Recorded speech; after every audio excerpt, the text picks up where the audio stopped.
Resolvieron matarlo y a ti también. Hechos 9, 23 al 25.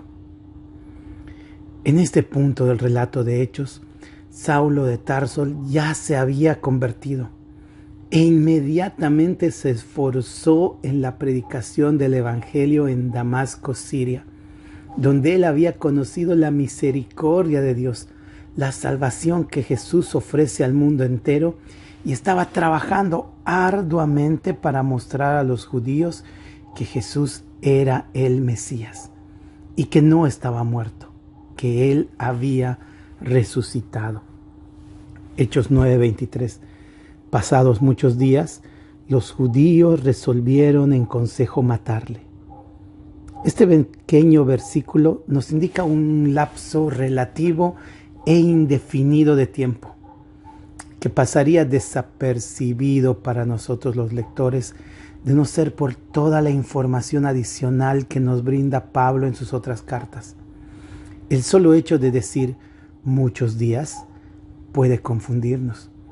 Tal vez para mí muchos pueden ser 20 o 30 días, para otra persona pueden ser 200 días, pero Pablo aclara en la carta a Gálatas, capítulo 1, que fueron 3 años que él estuvo en Arabia y luego volvió a Damasco. En ese tiempo Pablo fue instruido y preparado por Jesús en el desierto. No hay muchos detalles de lo que recibió en ese tiempo. A diferencia de nosotros, cuando nos convertimos, Saulo no necesitaba lecciones de Torá, porque él conocía muy bien las Escrituras.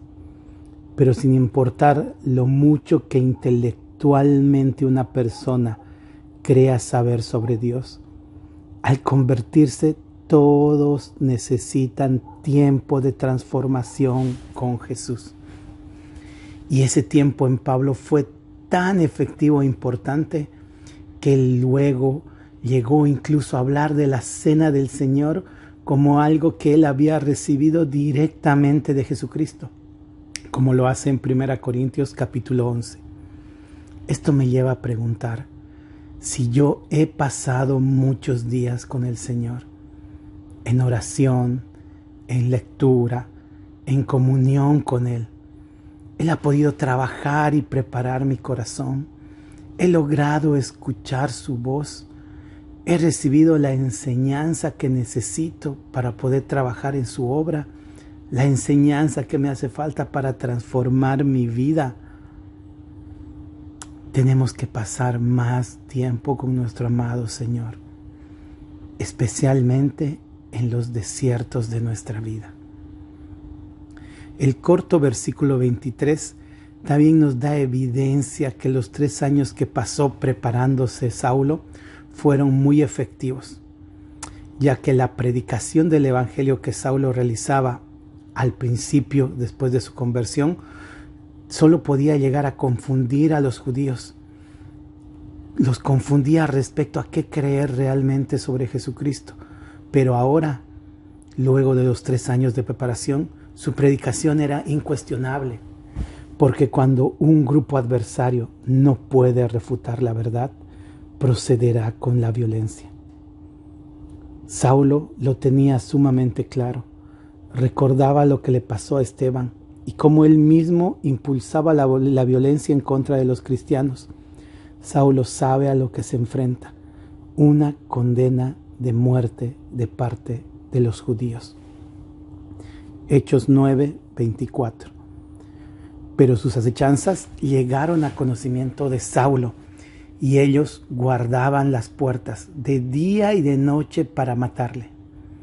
Los judíos no solamente se habían reunido en consejo para acordar matar a Saulo, estaban tan decididos a hacerlo que se habían organizado en grupos para custodiar las puertas de la ciudad, acechando día y noche, esperando que Saulo se asome un poco para prenderlo y matarlo. Es interesante ver que aún hoy los grupos opositores, los adversarios y el mismo sistema de este mundo está muy bien organizado para acabar con el Evangelio. En ese entonces, acabando con los predicadores, se acababa con la predicación. En este tipo de persecución o ese tipo de persecución todavía continúa en algunos países del mundo, tratando de matar a los mensajeros, de bloquear a los mensajeros. Pero ahora la persecución a este lado del mundo está encubierta en políticas de Estado perversas, en ideología progresista y una sexualización de la comunicación. El fin es el mismo: ahogar el Evangelio.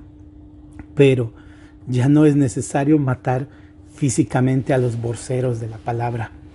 Tan solo hace falta hacerlos infructuosos, envolverlos y hacer que caigan repetidamente en un pecado, que piensen que no lo pueden dejar para que se sientan indignos de predicar. Llenar la mente de los cristianos con ideas que son políticamente correctas, pero moralmente cuestionables, que lo único que hace es que nos callemos por no ofender a los oyentes. Incluso la mala interpretación de la Escritura, enmascarando nuestra falta de compromiso con el evangelismo en una excusa de no tengo el don de evangelista, desconociendo que el llamado es una orden para todos los creyentes.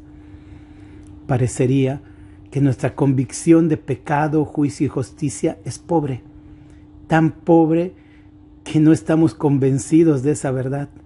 Nuestra determinación a obedecer al Señor no logra determinar ni siquiera unos minutos de oración en la comodidad de nuestra cama por las noches, una oración por las almas perdidas. Quisiera decir que el sistema está organizado y montando guardia para encontrarnos y matarnos, así como lo intentó hacer con Saulo. Pero en algunos de nosotros parecería que ya lo ha hecho. Estamos inertes ante la necesidad de salvación que tiene este mundo. Hechos 9:25. Entonces los discípulos, tomándole de noche, le bajaron por el muro, descolgándole en una canasta.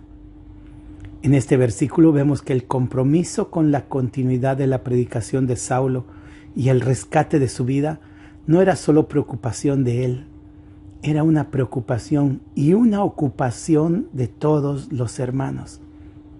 Cabe notar que Dios libró a Saulo de las acechanzas de los judíos no por medio de un milagro sobrenatural. Tranquilamente Dios podía teletransportar a Saulo fuera de la muralla o incluso hasta Jerusalén, o podía cegar la vista de los que pretendían prenderlo, o simplemente librarlo de su mano con una agilidad por parte de Saulo. La lista de suposiciones sería interminable, pero Dios lo libra por medio de la obra de sus hermanos. Cuando los hermanos se organizaron, pudieron salvar la vida de Saulo y contribuir a la continuidad de su ministerio. Esto nos debe alentar. A pesar de que el sistema está sumamente organizado para frustrar la predicación, Dios va a utilizar a su pueblo, a nosotros, a su iglesia, para cumplir su fin, de manera no necesariamente sobrenatural. Pues con Saulo solo hizo falta unos cuantos hombres, una canasta y una cuerda para ser parte del plan de salvación de Dios para los gentiles. Parece ser un relato simple, pero ese pequeño grupo de hombres y su idea de sacar a Saulo en una canasta es el responsable de que nosotros los gentiles tengamos el Evangelio, que el Evangelio haya llegado a nuestra vida. Sin ese momento en la vida de Saulo no habría cartas paulinas. La mayor parte del Nuevo Testamento no estaría escrito. ¿Se dan cuenta cuán grande es la confianza que Dios ha depositado en sus hijos, en su iglesia, al habernos confiado el trabajo del evangelismo? Entonces, hermanos, debemos reconocer y agradecer esa confianza que Dios ha depositado en nosotros, el trabajo que tenemos por delante, la oportunidad de ser parte del plan de salvación de Dios para el hombre. Solo necesitamos ponernos de acuerdo en algo pequeño, Alguien tendrá alguna idea para reunirnos y evangelizar, como se reunieron una noche para librar a Saulo. Otro traerá la cuerda que se necesita. Alguno más traerá una canasta. En nuestros días esto puede ser tan solo un folleto evangelístico, una invitación a una reunión. Pero lo más importante que tenían esos hombres fue el compromiso con la tarea, aceptar el desafío, aprovechar las oportunidades, estar donde nos corresponde estar. No te excuses en lo fácil que la obra misionera se puede hacer solo con 3 cosas. Las personas que van a los perdidos, o sea, ir. Se hace con las personas que dan para los que van puedan ir, y las personas que oran para que Dios prospere el trabajo de los otros 2. En estas 3 tareas está la obra evangelística para la iglesia, la obra misionera. Y esas 3 tareas no son excluyentes entre sí. Puedo participar de una, de 2 o de las 3 al mismo tiempo. Así que mi hermano, anímate a marcar la diferencia y ser parte del plan de salvación de Dios para el hombre.